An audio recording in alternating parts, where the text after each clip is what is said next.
What's up, you guys? It's Levi here. Welcome to the Cybersecurity Education Channel. Holy smokers, guys, we got another week. We got another wave of ransomware. This time we're talking about ransomware in Texas. Everything's big in Texas, and this ransomware incident has 22 cities affected. So today I'm going to be talking about all the information that I have on this ransomware incident. I'm going to be talking about what I think about this ransomware, and most importantly, I'm going to be talking about what you guys can do to help your cities and your organizations prevent ransomware like this from happening. Alright, so most importantly, before I move along, go ahead and smash that like button and hit that subscribe button so that my content can get promoted up in the YouTube algorithm so that more people like you can see this content and learn from this information so that incidents like this stop happening in our cities all over the world. Alright, so what are the details of this? Most of these details that I'm gathering are coming from NPR.com. I'll post the link down below in the description. This article came out August 20th, so the incident happened earlier in the week of August 20th. I'm recording this video August 23rd. So like I said early on in the video, 22 cities were affected in Texas. Most of them were rural. One of the cities claims that there was a $2.5 million ransom that was requested. The incident is still under investigation by the FBI and the Texas CyberSecurity Division. So unfortunately, a lot of information hasn't been released about this case. No one has been identified in this case, but the authorities think that it's a single threat actor. Basically, it means that it's just one person or one group. It's not like a large vast of organizations. There's two cities that came out in Texas and said that they were affected. The first one is Borger, Texas. I think that's how you pronounce it. If that's not the case, go ahead and post down in the comments below and tell me that I'm wrong. It's a city of 13,000 residents in the panhandle of Texas. An official from the city said that all the businesses and financial operations in the city were affected, including paying utilities online. Oh my gosh, terrible. People can't pay their bills. What are people gonna do? It sounds like a benefit to me, right? Maybe this ransomware stuff isn't so bad. But unfortunately, you need to have people pay their bills for the city to run, right? And then also the city of Keene, Texas, which is all the way on the other side of the state, over by the Fort Worth area, with about 6,000 residents, had their whole entire city hall affected as well, and they had their utility payments affected as well. So obviously it's causing major problems for these two cities that have come out and said that they have the ransomware. And then the mayor of Keene confirmed that an IT service provider for the city was hacked.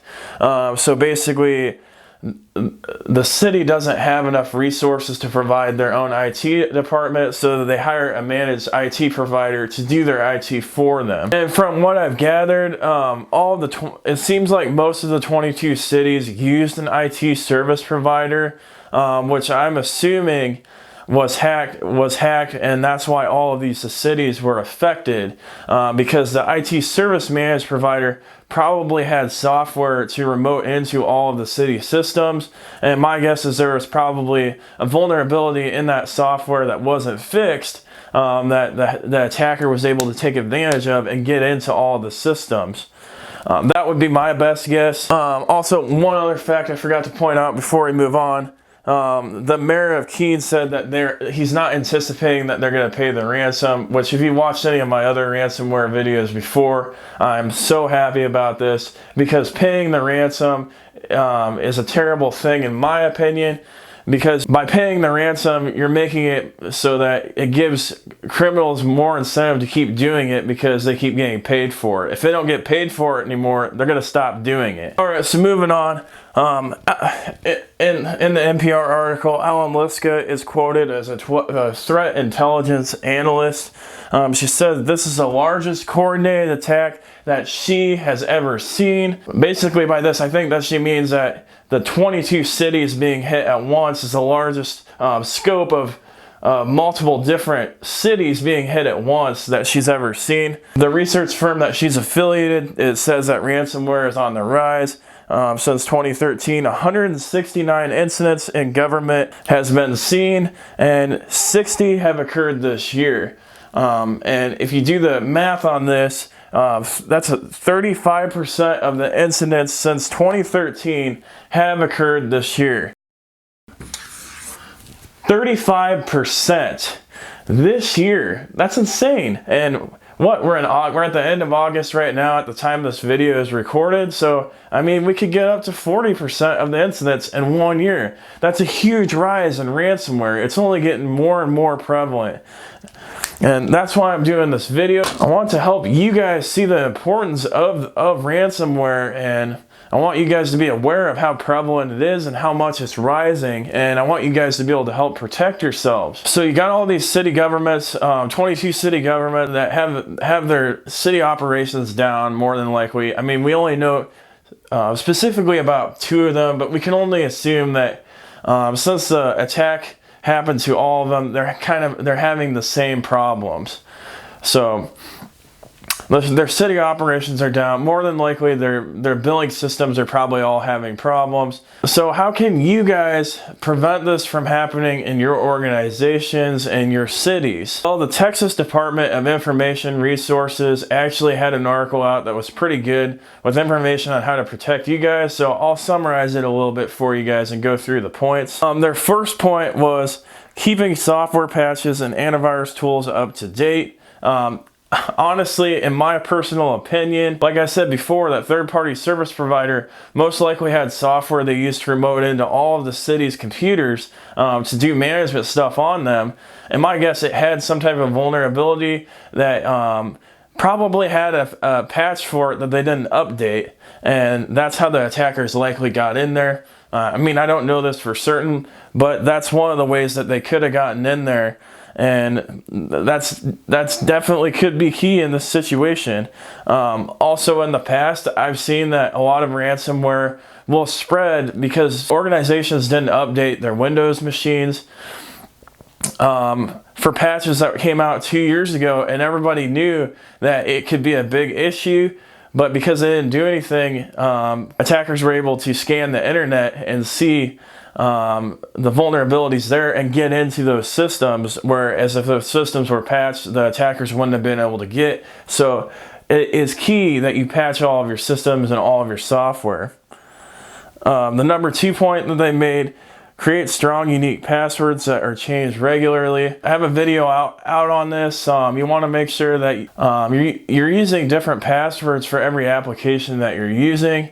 You want to make sure that your passwords are long, and the best way to do that is to create a sentence within your password. I'll put a card up above so that you guys can take a look at setting strong passwords in 2019 if you guys are interested in that, but that's definitely a big piece. Number 3, enabling multi-factor authentication, especially for remote logins.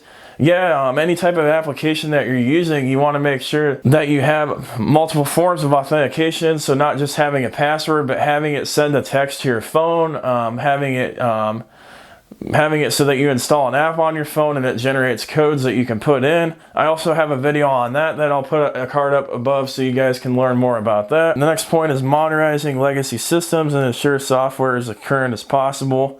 So if you have old machines, more than likely there's vulnerabilities in the machines themselves that aren't supported and don't get updates anymore in terms of at the machine level.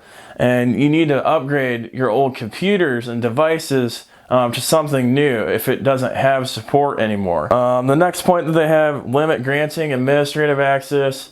This is more for system administrators. Make sure only people that need administrative rights have it. Don't give it out to everybody. One of the organizations that I work for actually took away all the administrative rights, and that organization has hardly had any problems since we did that. And then I think the most critical point, besides keeping your software patches up to date, this still might be more important than keeping your software patches up to date, is performing regular automated backups and keeping those backups segregated. And I have a video on this as well. It's called the 3-2-1 backup strategy. I'll go ahead and post a card up there above as well so you guys can take a look at that. The key here is to, number one, make sure that you have backups and make sure they're running on a regular basis. You have to determine a point of how much data you can lose, and then you have to make sure that you're backing up to that point. And then the second part is having it in multiple locations. So if one location gets nailed with ransomware, or your device that location crashes, you still have that data backed up in multiple spots. And then the third piece is you have a copy of that data stored offline. So if all of your systems get hit, that data is protected because it's offline. And then I think that this article missed one key piece here. All organizations should have cybersecurity training for all of their employees, because employees are one of the biggest risks for cybersecurity attacks like this. By having employee education, it greatly reduces the risk that employees will take actions that could put their company in danger, their organization in danger. So yeah, it's unfortunate that ransomware keeps rising and rising and rising, but I hope you guys learned a lot from this video, and please share this video out, and please smash that like button and hit that subscribe button so that this content can get promoted in the YouTube algorithm, and I can help you and everybody out to help get these ransomware cases lower and lower. So thank you for watching, guys, and have a great day.